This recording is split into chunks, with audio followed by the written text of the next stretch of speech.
Commander Zethkar flexed his four arms as he reviewed the tactical display aboard his flagship. The blue hologram showed Earth floating peacefully in space, completely unaware of the massive Korthak fleet positioning itself just beyond the system's edge. His mandibles clicked together in what passed for a smile among his species. "Such a primitive world," he muttered to his second-in-command, Officer Velton. "Their weapons are still chemical-based projectiles and crude explosives. This will be easier than conquering the mining colonies of Epsilon 7. Velton's scaled hide rippled with agreement.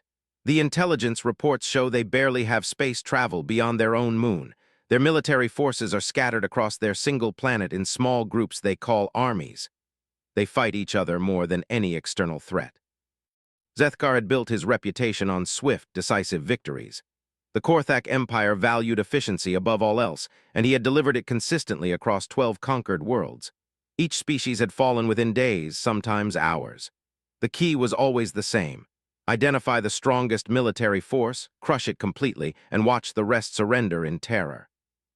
According to their intelligence, humans had something called special forces, elite soldiers supposedly superior to their regular troops. Zethkar had encountered similar groups on other worlds. They typically lasted minutes longer than the standard infantry before being overwhelmed by superior Korthak technology and numbers. "Begin the operation," he commanded. "Deploy Hunter Squadron to capture these Navy SEALs and Green Berets the intelligence mentioned. I want them brought to the flagship alive. The rest of their military leadership should witness their elite forces kneeling before Korthak might. It will accelerate their surrender." The first assault began at dawn over what humans called Afghanistan. A squad of 12 Green Berets was conducting a routine patrol in the mountains when the sky suddenly erupted with alien craft. The Korthak ships moved like silver lightning, their energy weapons crackling through the thin air. Staff Sergeant Marcus Rivera dove behind a rocky outcrop as purple energy bolts vaporized the stone inches from his head. "Contact! Unknown hostiles! Air support inbound!" he shouted into his radio, but received only static in return. The alien soldiers that descended from the craft stood 8 feet tall, covered in natural armor plating that seemed to absorb their rifle rounds. Their weapons fired concentrated energy that could melt through solid rock. Within minutes, the human squad was surrounded, outgunned, and overwhelmed. Zethkar watched the feeds from his hunter squadron with satisfaction. The human soldiers fought with surprising coordination and determination, but physics was physics. Their primitive projectile weapons were useless against Korthak armor, while his forces could eliminate them from range with impunity. "Sir, we have captured 8 of the 12, reported the hunter squadron leader.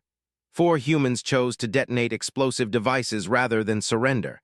The captured ones are unconscious but alive." Zethkar's satisfaction dimmed slightly. 4 soldiers choosing death over capture was unusual. Most species showed more concern for self-preservation. Perhaps these humans had some religious compunction about surrender. No matter, 8 examples would suffice. The second strike targeted a Navy SEAL team operating in the Pacific. The result was similar, though the humans managed to destroy 2 Korthak transports before being overwhelmed. Again, several chose death rather than capture, but enough were taken alive for Zethkar's purposes.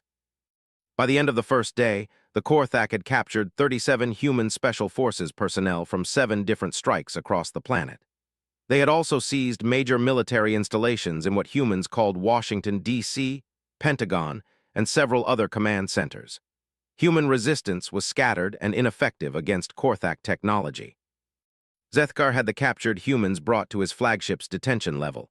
He walked among the cells, studying these creatures that dared to resist the Korthak Empire. They were smaller than his species, lacking natural armor or claws, with only 2 arms and 2 eyes. Their skin was soft and vulnerable, easily pierced by the simplest weapons. "You are the best warriors your species offers," he asked one prisoner, a young woman with short dark hair and intense green eyes. According to the reports, she was Lieutenant Sarah Chen of the Navy SEALs.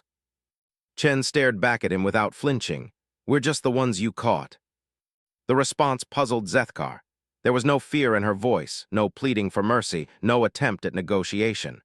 If anything, she seemed to be studying him as intently as he was observing her.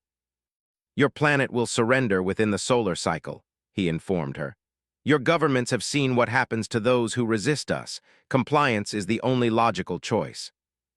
Chen's lips curved into what humans called a smile, though it contained no warmth. You really don't understand us at all, do you? Zethkar left the detention level feeling unsettled, though he couldn't identify why. The conquest was proceeding exactly as planned. Human resistance was crumbling. Victory was inevitable.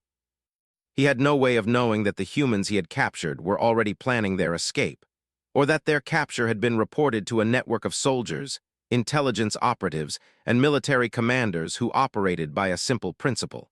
No one gets left behind. The Korthak had just made their first and most critical error. They had given humanity a reason for vengeance. 3 days after the initial strikes, Zethkar received reports that confused him. Human military activity had not decreased as expected. Instead, it had changed in ways his tactical computers couldn't properly analyze. "Sir, we're detecting unusual movement patterns across the planet," Velton reported, his voice tinged with uncertainty.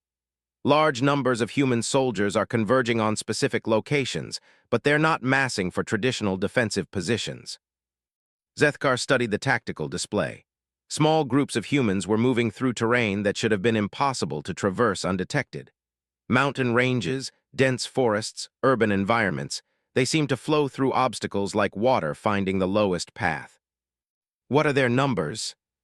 "That's the problem, sir. We can't get accurate counts. They appear to be using some form of advanced camouflage technology. Our sensors detect them intermittently, but when we target the locations, nothing is there." This was impossible. The intelligence reports had been clear about human technological capabilities.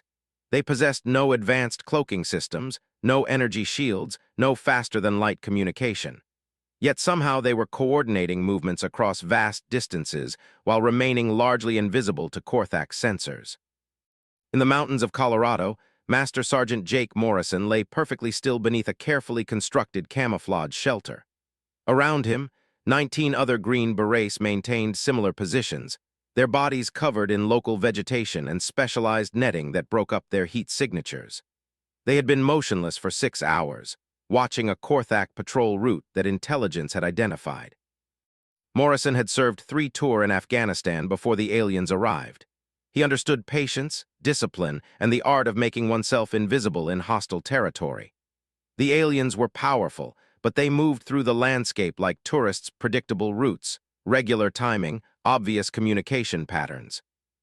"Target acquired," whispered Sergeant Linda Park through the nearly silent radio system. "Single patrol, 12 hostiles, moving along Route Charlie as expected." Morrison smiled grimly. The aliens had no idea they were being watched by specialists who had spent years perfecting the art of asymmetric warfare. Every movement was being cataloged, every weakness identified, every pattern recorded and transmitted to teams positioned across the globe. Meanwhile, in the underground bunker beneath Cheyenne Mountain, General Rebecca Martinez coordinated the most complex military operation in human history. The aliens had captured major surface installations, but they had missed the extensive underground networks that connected military facilities across continents. "Status report," she commanded. "Operation Ghost Protocol is active across all theaters," replied Colonel Davis. "We have over 3,000 special operations personnel in position worldwide. They've been shadowing Korthak movements for 72 hours. The aliens think they destroyed our command structure, but we've been using backup systems they don't know exist." Martinez nodded. The aliens had made a classic mistake, assuming that human military organization followed the same patterns as their own.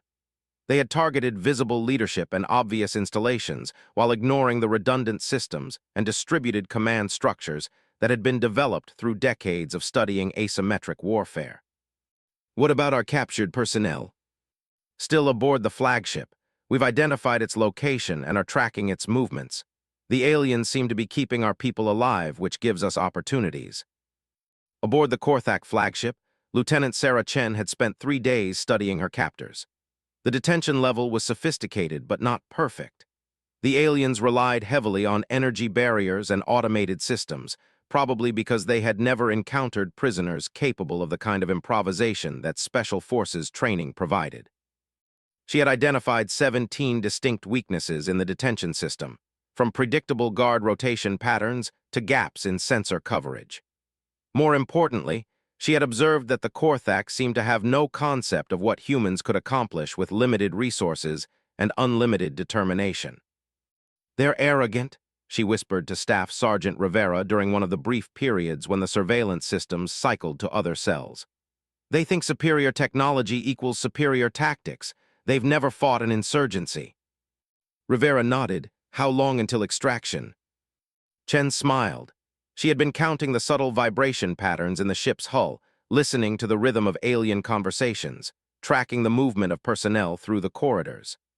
After 3 days of constant observation, she had decoded enough of their patterns to predict their activities with reasonable accuracy. Soon, back on Earth, the first phase of the human counterattack began with characteristic subtlety. Korthak patrols started experiencing equipment failures. Their sensors would malfunction at critical moments. Communication systems would develop mysterious interference. Supply routes would encounter unexpected obstacles. Captain Alex Rodriguez led a Delta Force team through the ruins of what had been downtown Los Angeles. The aliens had established a command post in what used to be City Hall, confident that their energy shields and superior weapons made them invulnerable to human attack. They were wrong. Rodriguez and his team had spent 2 days studying the alien installation from concealment. They had identified power sources, communication arrays, defensive positions, and personnel patterns. Most importantly, they had discovered that the aliens were overconfident in their technology and careless about basic security protocols. "Remember," Rodriguez whispered to his team as they moved into position, "we're not here to win a stand-up fight. We're here to send a message." The first explosion was small and precisely placed. It didn't breach the alien shields, but caused a momentary power fluctuation. During that brief window of vulnerability, specialized electromagnetic pulse devices disabled key sensor arrays. In the confusion that followed, the human team struck with surgical precision. They didn't try to overrun the position or destroy the facility. Instead, they eliminated specific targets, captured intelligence materials, and vanished back into the urban terrain before the aliens could organize an effective response. Similar strikes occurred simultaneously across the globe. Korthak installations found themselves under attack by enemies who refused to fight by conventional rules. The humans used terrain, weather, timing, and their own supposed technological inferiority as weapons in ways that alien tactical doctrine couldn't account for. Zethkar received the reports with growing alarm. In 72 hours, his forces had lost more equipment and personnel than in the previous 3 conquered worlds combined. The humans weren't launching massive counterattacks or deploying superior technology. They were simply making his forces bleed in 1,000 small cuts. "How is this possible?" he demanded. "They're primitives with chemical weapons and metal projectiles." "Sir, we're beginning to think our intelligence was incomplete," Velton replied carefully. "These humans appear to have capabilities that don't show up on our standard technological assessments." Zethkar stared at the tactical display showing dozens of minor encounters across the planet. His forces were winning each individual engagement, but somehow the humans kept fighting, kept appearing in unexpected places, kept finding ways to inflict damage. For the first time since beginning his conquest career, Commander Zethkar felt something he had never experienced before: uncertainty. The humans were teaching him that there was a vast difference between technological superiority and tactical supremacy. He was about to learn that this distinction could be fatal. The first major shock came on the 7th day of occupation when Korthak High Command received a transmission that should have been impossible. It was broadcast on their own secure military frequencies, using their own encryption protocols, and it came from the surface of Earth. "Attention Korthak forces," the voice said in perfect Korthak military dialect. "This is Colonel James Harrison, United States Army Special Operations Command. We have been monitoring your communications for the past 4 days. Your encryption is adequate but not perfect. We know your ship positions, your patrol schedules, and your tactical doctrine. We also know you have 37 of our personnel aboard your flagship. You have 24 hours to return them unharmed, or we will begin demonstrating why humans are considered the apex predators of our world." Zethkar felt his secondary heart skip in rhythm. The transmission cut off before his communications specialists could trace it, but the implications were staggering. Humans had somehow penetrated Korthak military encryption systems that had taken centuries to develop. How was this possible with their primitive technology? Sir, Velton's voice carried a tremor of fear. If they can access our communications, they might be able to access other systems. The thought sent cold dread through Zethkar's core. Modern Korthak warfare relied heavily on automated systems, computer-controlled defenses, and networked tactical coordination. If the humans could somehow penetrate these networks. His fears were confirmed 2 hours later, when a Korthak patrol cruiser in Earth orbit suddenly began broadcasting human music at full volume across all communication channels, while its weapons systems repeatedly cycled through targeting sequences aimed at other Korthak ships. How are they doing this? Zethkar roared as his technicians frantically worked to regain control of the compromised vessel. The answer came from an unexpected source. Chief Technology Analyst Kethvar, one of the few civilians in his fleet, had spent days studying captured human devices. Her findings were disturbing. "Commander, I believe we have fundamentally misunderstood human technological development," she reported. "Their computers are not simply primitive versions of our own. They represent a completely different philosophical approach to information processing. While our systems prioritize security and hierarchy, theirs emphasize adaptability and interconnection. This makes them vulnerable in some ways but incredibly resilient in others." Zethkar didn't understand. "Explain." "Their computer networks are designed to route around damage, to find alternative pathways, to adapt to changing conditions. More importantly, they appear to have individuals who specialize in exploiting weaknesses in computer systems. They call them hackers. Our security protocols were designed to prevent intrusion by other Korthak systems, not by minds that think in completely different patterns." In a secure facility deep beneath the Swiss Alps, Sergeant First Class Michael Chen worked at a bank of computers that would have seemed like magic to most of his fellow soldiers. Before joining the Army's elite cyber warfare unit, he had been what some called a black hat hacker, someone who broke into systems for the challenge and occasionally for profit. The alien computer architecture was fascinating. It was incredibly sophisticated but also rigidly hierarchical. Every system was designed with multiple redundancies and security layers, but all those layers followed the same basic logical patterns. Once you understood the pattern, you could predict the security responses and find ways around them. "I'm in their fleet coordination system," he reported to his commanding officer. "These aliens have never dealt with social engineering or lateral thinking attacks. They build their security like a fortress, strong walls but predictable layouts. Give me another 6 hours, and I can probably turn their own point defense systems against them." Meanwhile, the physical war continued to evolve in ways that baffled Korthak tactical doctrine. Human forces had stopped trying to hold territory or engage in conventional battles. Instead, they flowed around Korthak positions like water, striking at logistics, communications, and isolated units before disappearing back into terrain that seemed to swallow them completely.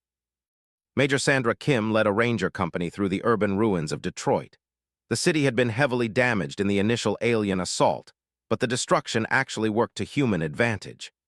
The Rangers had spent years training in urban warfare, learning to use buildings, sewers, underground tunnels, and even debris as tactical assets. The aliens, by contrast, moved through cities like they were open plains. They used their advanced sensors and energy weapons but seemed to have no understanding of three-dimensional battlefield dynamics. When Rangers attacked from sewers, the aliens would carpet bomb the surface streets. When attacks came from rooftops, they would focus their fire upward.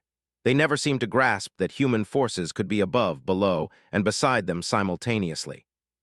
"Contact East Quadrant," reported Sergeant Williams over their encrypted radio. "Korthak patrol moving down Michigan Avenue. 12 hostiles, standard formation." Kim smiled. Standard formation was exactly the problem. The aliens moved in predictable patterns that made them easy to track and easier to trap. Execute mousetrap protocol. The Rangers had rehearsed this maneuver hundreds of times against human opponents. Against aliens who had never encountered it, the results were devastating. The Korthak patrol found itself surrounded by enemies who seemed to materialize from solid concrete and disappear just as quickly. But the psychological warfare was perhaps even more effective than the physical attacks. Korthak soldiers began reporting encounters with humans who seemed to appear and vanish at will. Patrols would find their equipment sabotaged with mechanical devices so simple that alien sensors couldn't detect them. Positions would be abandoned overnight, only for the aliens to discover that their own supplies had been contaminated with substances that made them violently ill. Staff Sergeant Rodriguez had become something of a legend among Special Forces units for his ability to infiltrate enemy positions using techniques that predated modern technology by centuries. He could move through hostile territory using nothing but camouflage, patience, and an intimate understanding of how sentient beings behaved. The key, he explained to a group of newly recruited volunteers, is that these aliens think like engineers. They assume that if their sensors don't detect something, it doesn't exist. They've never learned to trust their instincts because they've never needed to. But instincts are what keep you alive when technology fails. He had proven this by walking directly through a Korthak perimeter using nothing but mud, local vegetation, and movement techniques learned from Native American trackers. The alien sensors were calibrated to detect known threats, metal weapons, electronic signatures, heat patterns above certain thresholds. They couldn't identify a human who moved like a part of the natural environment. Aboard the flagship, Zethkar found himself facing a problem he had never encountered in his military career. His forces were technically winning every engagement, but they were losing the war. Human resistance was increasing rather than decreasing. His soldiers were becoming demoralized by an enemy they couldn't predict or understand. Worse, his prisoner from the early captures was proving to be more troublesome than expected. Lieutenant Chen had somehow managed to communicate with other prisoners and was beginning to affect the morale of his guards. Several Korthak soldiers had reported feeling unsettled after interactions with the human captives. "They keep asking questions," reported Guard Captain Thecklon. "Not interrogation questions, but observations about our procedures, our equipment, our tactical responses. It's as if they're studying us the way we studied them before the invasion." Zethkar decided to interview the human leader himself. He found Chen in her cell, calmly exercising using a routine that seemed to require no equipment, but somehow maintained her physical conditioning in the confined space. "Your resistance is pointless," he informed her. "We have superior technology, superior numbers, and superior firepower. Your people cannot win." Chen finished her exercises and looked at him with that same unsettling calm she had shown during their first encounter. "Commander, can I ask you a question?" The request was so unexpected that Zethkar found himself nodding.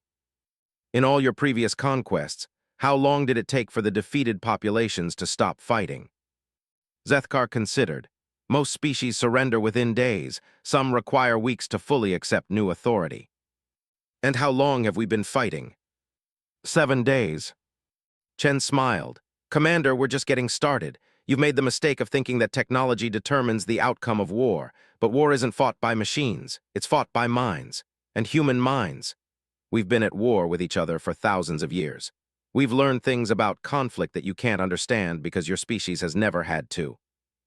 Zethkar left the detention level with a growing suspicion that he had fundamentally misunderstood the nature of his enemy.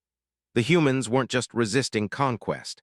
They were teaching his forces lessons about warfare that the Korthak Empire had never needed to learn. He was about to discover that those lessons could be fatal. The breakthrough came on day 10, when Sergeant First Class Michael Chen achieved what his commanding officers had thought impossible: complete access to the Korthak Fleet's central coordination network. The aliens had spent centuries developing quantum-encrypted communication systems that should have been unbreachable. They had not, however, designed them to resist an opponent who approached the problem from directions they had never considered. "I'm in," Chen reported to General Martinez through the secure connection. "Full access to their tactical planning, ship positions, personnel records, even their supply logistics. These aliens document everything, and I mean everything. I know what they had for breakfast." General Martinez felt a surge of hope that had been absent since the invasion began. "What's their strength assessment?" "That's the interesting part, ma'am. They're stronger than we thought in some ways, weaker in others. They have about 50 ships in system, carrying roughly 12,000 combat troops. But here's the key: they're operating at 70% capacity because they expected a quick surrender. They don't have protocols for extended resistance operations. What about their captured personnel? Chen's voice tightened. All alive being held on the flagship, and ma'am, they're planning to execute them in 48 hours as an example to force our surrender. They think it will break our will to fight. The silence on the communication line stretched for several seconds. When General Martinez spoke again, her voice carried a quality that Chen had only heard a few times in his military career, the sound of an officer who had just made a decision that would change everything. Negative, execute Operation Valkyrie. Authorization code Whiskey 77 Alpha. All units, all theaters, maximum effort. Bring our people home. Operation Valkyrie had been planned in the deepest levels of classified military doctrine. It was designed for a single, specific scenario: the rescue of captured Special Forces personnel from a technologically superior enemy when conventional methods were impossible. The operation required coordination between every branch of human military forces, civilian intelligence agencies, and resources that officially didn't exist. Captain Rodriguez received the activation order while positioned in the mountains overlooking the Korthak landing zone in Colorado. Around him, 200 of the most elite soldiers on Earth began final preparations for missions they had trained for but never expected to execute. Rangers, SEALs, Delta Force, Green Berets, SAS, Spetsnaz, and Special Forces units from 30 different nations were about to demonstrate why humans had earned their reputation as Earth's apex predators. Listen up, Rodriguez addressed his combined international team. In 18 hours, we're going to do something that's never been attempted in human history. We're going to board and capture an alien starship. The odds are terrible, the risks are extreme, and some of us won't be coming back. But 37 of our own are on that ship, and we don't leave people behind. The plan was audacious to the point of insanity. While Korthak forces remained focused on ground operations, human engineers had been quietly modifying captured alien technology. Small Korthak transport craft had been reverse-engineered just enough to make them flyable by human pilots. The modifications were crude and dangerous, but they would work for approximately one flight. Lieutenant Sarah Chen had spent the past 10 days studying every detail of the flagship's internal structure. Through careful observation and subtle conversations with guards, she had mapped patrol routes, identified security weaknesses, and most importantly, discovered that the aliens had never considered the possibility that their prisoners might be rescue assets rather than helpless captives. "They're coming," she whispered to Staff Sergeant Rivera during a brief moment when surveillance was focused elsewhere. "I can feel it in the ship's vibrations, the changes in guard rotation, the way the officers are moving through the corridors. Something's building." Rivera nodded. After 10 days of captivity, the human prisoners had developed their own intelligence network within the alien ship. They knew which guards were nervous, which officers were under pressure, which systems were being modified for unknown purposes. Most importantly, they had identified the exact locations of key ship systems that could be sabotaged if the opportunity arose. The first phase of Operation Valkyrie began at precisely 300 Earth Standard Time. Across the globe, human Special Forces units launched simultaneous attacks against every major Korthak installation. But these weren't the hit-and-run raids the aliens had grown accustomed to. These were full-scale assaults designed to draw every available enemy unit into ground combat. In New York City, a combined force of Marines and Army Rangers launched a frontal assault against the Alien Command Center in Manhattan. The attack was deliberately conspicuous, using every piece of heavy equipment the humans could deploy. From the Korthak perspective, it appeared to be exactly the kind of desperate, futile gesture they would expect from a defeated enemy making a final stand. Similar attacks erupted in London, Tokyo, Moscow, and Beijing. The aliens responded exactly as human planners had predicted, deploying massive forces to crush what appeared to be humanity's last desperate gambit. Korthak ships descended from orbit to provide close air support for ground operations, which left the flagship guarded by a skeleton crew and positioned exactly where human intelligence needed it to be. The captured alien transport craft launched from hidden positions in the Rocky Mountains. The pilots were test pilots who had spent the past week learning to operate alien technology that had never been designed for human physiology. The controls were too large. The displays showed information in ways human brains struggled to process, and the entire flight profile had to be executed manually because automated systems wouldn't accept human biometric data.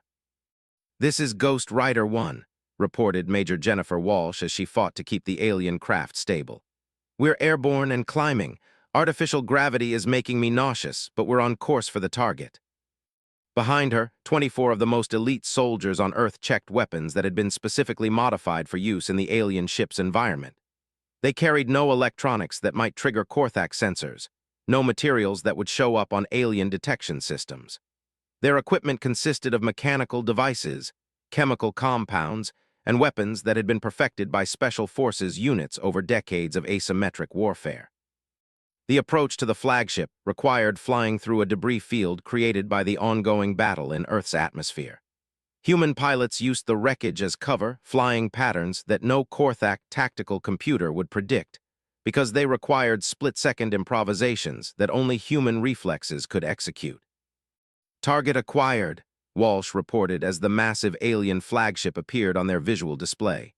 "Beginning final approach. All teams prepare for boarding action." The irony wasn't lost on anyone involved in the operation. For the first time in human history, soldiers were about to board an enemy vessel in space using tactics that had been developed for naval operations on Earth's oceans. Grappling hooks, cutting torches, and breaching charges were about to be used against technology that could travel between stars. Aboard the flagship, Zethkar was monitoring the ground battles when his security officer reported an anomaly. "Sir, we're detecting a small craft approaching our position. It appears to be one of our own transports, but it's not responding to communication requests." Zethkar felt a moment of unease. Could it be damaged? "Possible, sir. Should we allow it to dock for emergency repair?" The decision that Zethkar made in that moment would later be studied by military historians as one of the most critical errors in interstellar warfare. Focused on the massive ground battles, confident in his ship's security systems, and unable to conceive that humans possess the technology for space operations, he authorized the damaged transport to dock. Allow them to board for emergency maintenance. Assign a repair crew to assess the damage. As the alien transport settled into the flagship's docking bay, 24 human Special Forces operators prepared to demonstrate why their species had never developed a word that truly translated to surrender in any human language. The rescue mission was about to begin. The Korthak repair crew that approached the supposedly damaged transport had no way of knowing they were walking into history. The first indication that something was wrong came when the transport's rear hatch opened to reveal not injured Korthak soldiers, but 24 humans in full combat gear who moved with the precision of a machine built for violence. The engagement lasted less than 30 seconds. The human Special Forces team had trained for this exact scenario using captured alien weapons and detailed intelligence about Korthak physiology. They knew exactly where to strike to disable rather than kill, how to move to avoid alien sensors, and most importantly, how to capture equipment they needed without triggering security alerts. Master Sergeant Patricia Williams led Team Alpha toward the detention level, while Captain David Kim took Team Beta to the ship's main computer core. They moved through corridors that Lieutenant Chen had mapped during her captivity, avoiding patrol routes that the prisoners had carefully observed, and reported through channels the aliens never suspected existed. The ship's internal security was designed to prevent Korthak soldiers from accessing unauthorized areas, not to stop humans who had spent decades perfecting the art of infiltrating hostile territory. Door locks that required alien biometrics were defeated with mechanical bypass techniques. Surveillance systems calibrated for Korthak movement patterns failed to properly track humans who moved differently through three-dimensional space. In the detention level, Lieutenant Chen felt the subtle vibrations in the deck plating that indicated combat somewhere in the ship. She had been counting the minutes since her watch estimated the rescue operation should begin, and the timing was perfect. "It's time," she whispered to Staff Sergeant Rivera. "Execute internal security protocol." The human prisoners had spent 10 days identifying weaknesses in their detention system.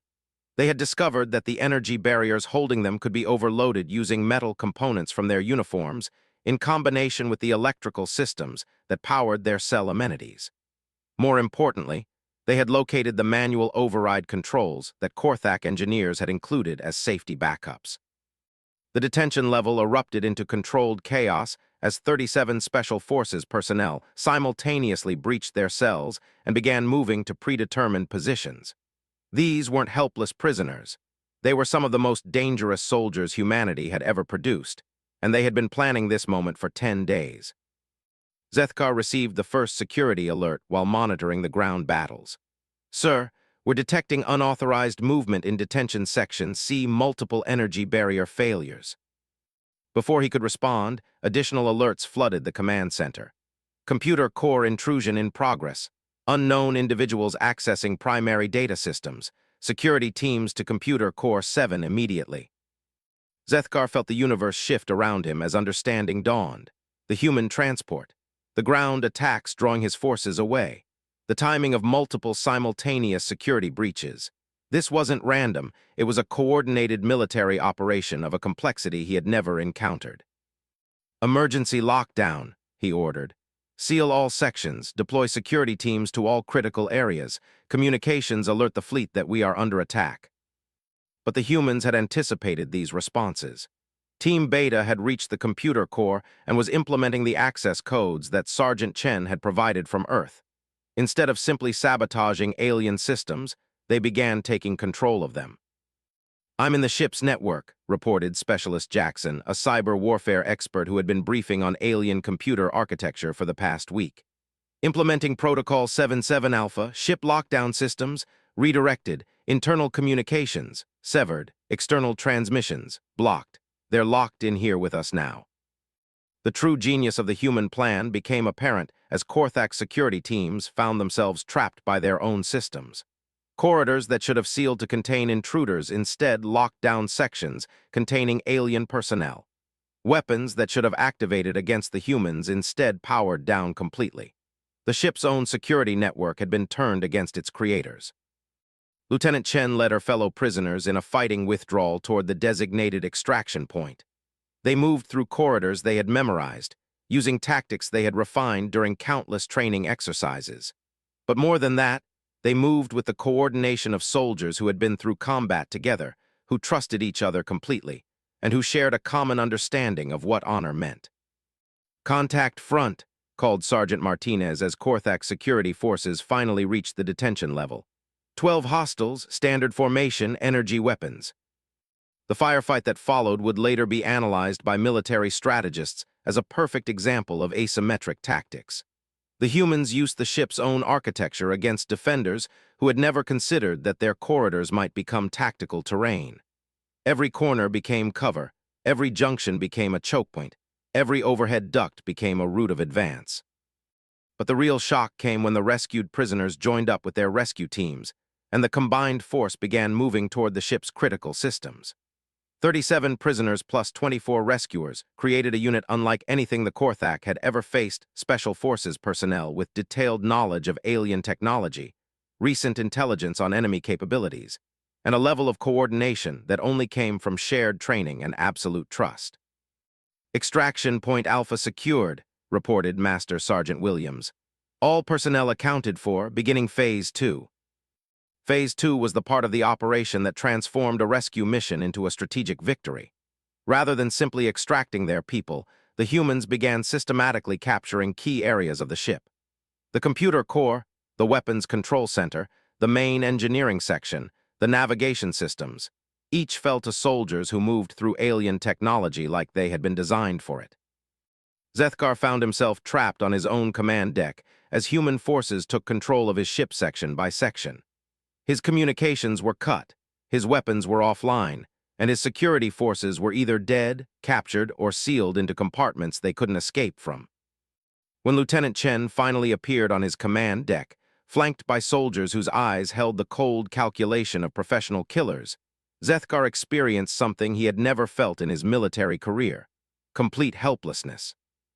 "Commander," Chen said with that same unsettling calm she had shown as a prisoner, "I believe you wanted to demonstrate Korthak military superiority. Consider this our response." From the command deck's main view screen, Zethkar watched as his fleet began receiving signals from his own flagship. But the signals weren't coming from him. The humans had taken control of his communication systems and were broadcasting detailed intelligence about Korthak force dispositions, tactical doctrine, technological capabilities, and strategic plans to every resistance cell on Earth. Worse, they were transmitting new orders to the Korthak fleet using his own command codes. Ships began repositioning according to human tactical planning. Ground forces received withdrawal orders that pulled them away from human population centers. The entire invasion was being coordinated by the enemy using Korthak technology and command authority. "This is impossible," Zethkar whispered. "You are primitives, chemical weapons, and metal projectiles. We studied you. We know your capabilities." Chen smiled, and for the first time, Zethkar recognized the expression as something far more dangerous than simple amusement. It was the smile of a predator that had been underestimated by its prey. "Commander, you studied our technology. You never studied us. You saw our weapons and assumed you understood our warfare. But human warfare isn't about technology. It's about adaptation, improvisation, and the willingness to do whatever it takes to protect our own. You captured 37 of our people and thought you had won a victory. You actually created 37 reasons for us to show you what we're really capable of." The final transmission came 12 hours later when every Korthak ship in Earth system simultaneously received the same message. It was broadcast on all frequencies, in perfect Korthak military dialect, using command codes that couldn't be faked. "Attention Korthak forces. This is Lieutenant Sarah Chen, United States Navy, speaking from your flagship's command deck. Your invasion has failed. Your commander is our prisoner. Your fleet is under our control. You have 24 hours to withdraw from Earth system. Any forces remaining after that deadline will be considered hostile combatants and dealt with accordingly. For those wondering if we have the capability to enforce this ultimatum, we suggest you check your tactical displays. You'll find that every one of your ships is currently being tracked by weapons systems you didn't know we possessed. The weapons systems in question were indeed something the Korthak didn't know humans possessed, because the humans hadn't possessed them until they captured them from the Korthak themselves. In the 12 hours since taking the flagship, human engineers had reverse-engineered alien technology with a speed that defied everything the Korthak understood about technological development. Zethkar listened to the ultimatum from a detention cell that had recently held human prisoners. Through the viewports, he could see Korthak ships beginning their withdrawal from Earth system. His military career was over, his reputation destroyed, his understanding of warfare fundamentally shattered. But perhaps the most disturbing realization was that the humans weren't gloating or celebrating their victory.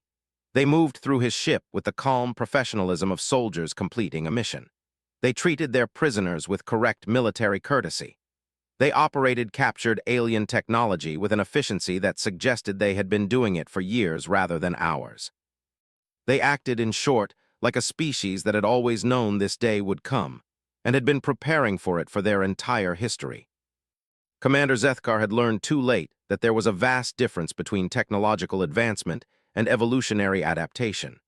Humans might not have had the most sophisticated weapons or the most advanced ships, but they possessed something far more dangerous: the accumulated wisdom of a species that had survived by outthinking, outadapting, and outfighting everything their planet could throw at them.